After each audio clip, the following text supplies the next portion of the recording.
This is the reading for the second decan of Aries, the one in between 31 of March and 10 of April.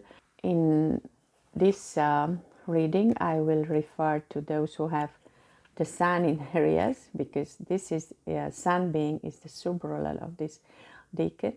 And the card that we associate in Tarot with this period is the Three of Wands.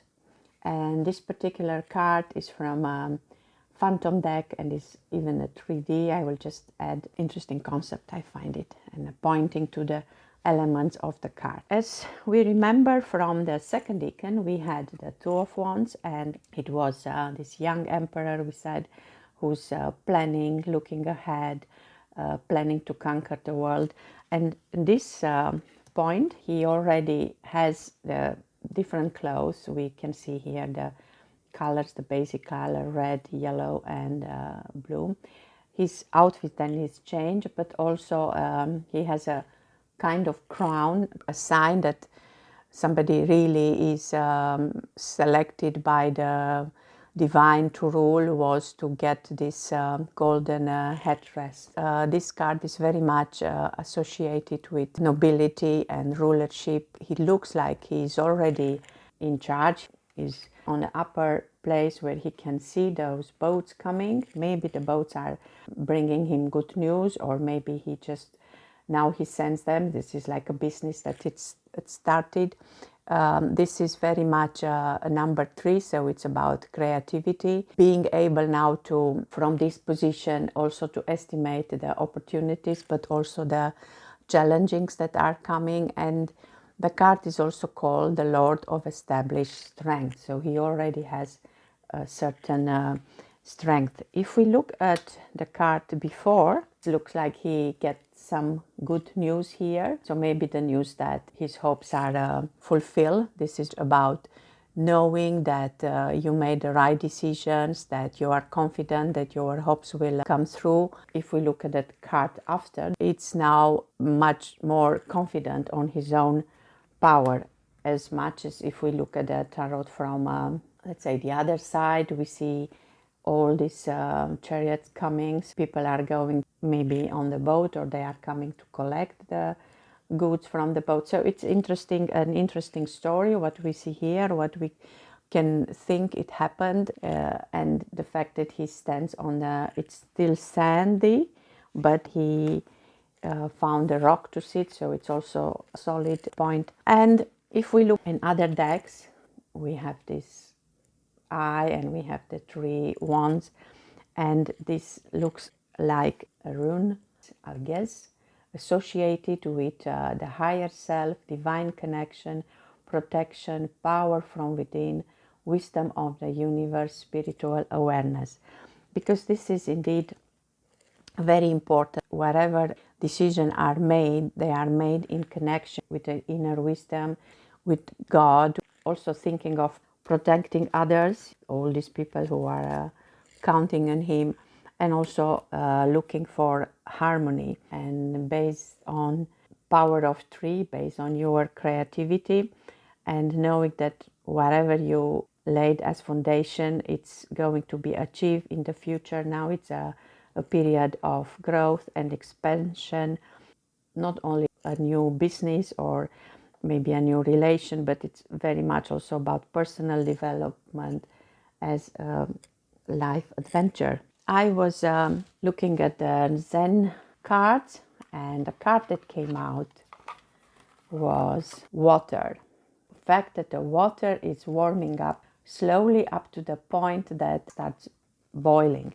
All the preparation for the future, and now with a lot of good energy, let's say the energy of the sun, that there is a point when you are just accumulate quantity, and then suddenly there is a quality, a jump. You just have to have enough patience and trust. And I was called to see a card from the Priestess of the Light, because of course we have the sun, we have a lot of light.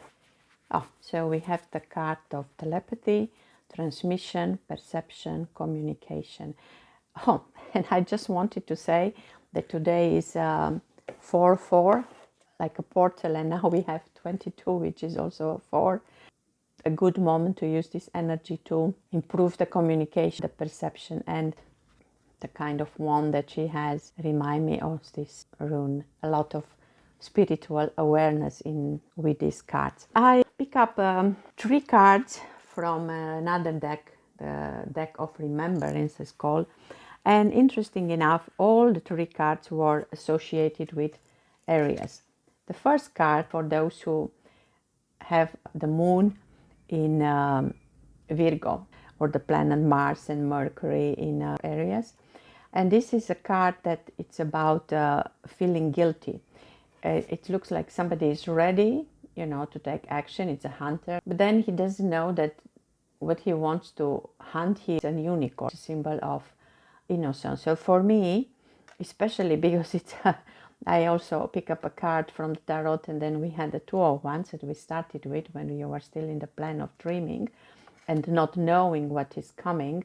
I think this is very much a sign that wherever you are planning, wherever the actions you are involved in, try not to hurt anybody, or maybe just before you act, really be sure who is going to get, maybe if something doesn't go well, who is going to get the blame. So take very much full responsibility for your action. Take your time to make the right choices.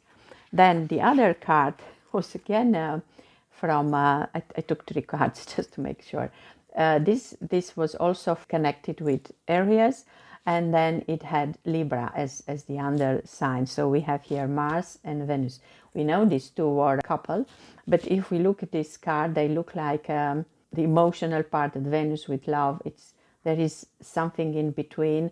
There is a separation, and she's not going to make any steps. So Mars, the one who is the warrior here, has to take a step and bring balance again. The card that came with was this 4 of Cups. You don't see something, you are missing something.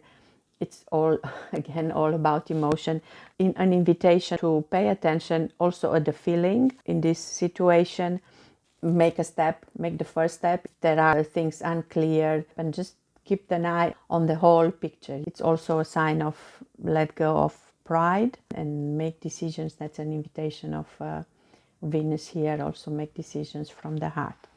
And the third card that again was from Aries, but this time was Aries with Taurus, so the next sign. So we had Mars and Saturnus, and it looks like somebody who's really trying hard to take this soul that was also here. I see it. Interesting. Yeah, there is more a symbol of air now, of thoughts. It's a lot maybe going on in the head. It looks like those efforts are not going anywhere, because he's not Arthur or Lancelot, who was the one who managed to take the sword from the stone. You are maybe putting effort in a direction that is not really going to work. So just find better things to put your energy in. Try to relax at least at some point.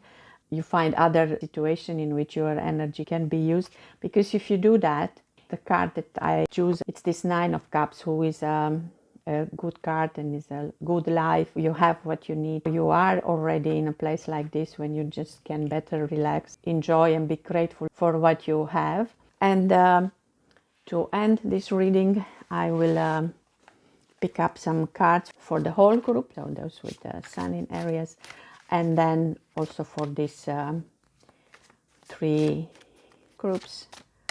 And let's see what we get. So for the Sun, oh, that's beautiful. Amour, we have a 7. We have love. For the first one, the one with paying attention to the choices, we have here Temperance. For here, yeah, you need good luck. You need to listen to your intuition. And for the third one, oh, this is, we have a 4. It's a 1, and we have a 9 here. So when something is ending, you can start all over again and get new strength from a period of relaxation and gratitude, and then start with a new force. That's interesting. We have a 66, that's a 12. And then we have here another 12. if you look at the numbers, and 1 plus 2 is 3. And we started with the Three of Wands, which is very much about creativity who expects to mature, but it's already developed. This is also a very important creativity. Thank you, and see you next time.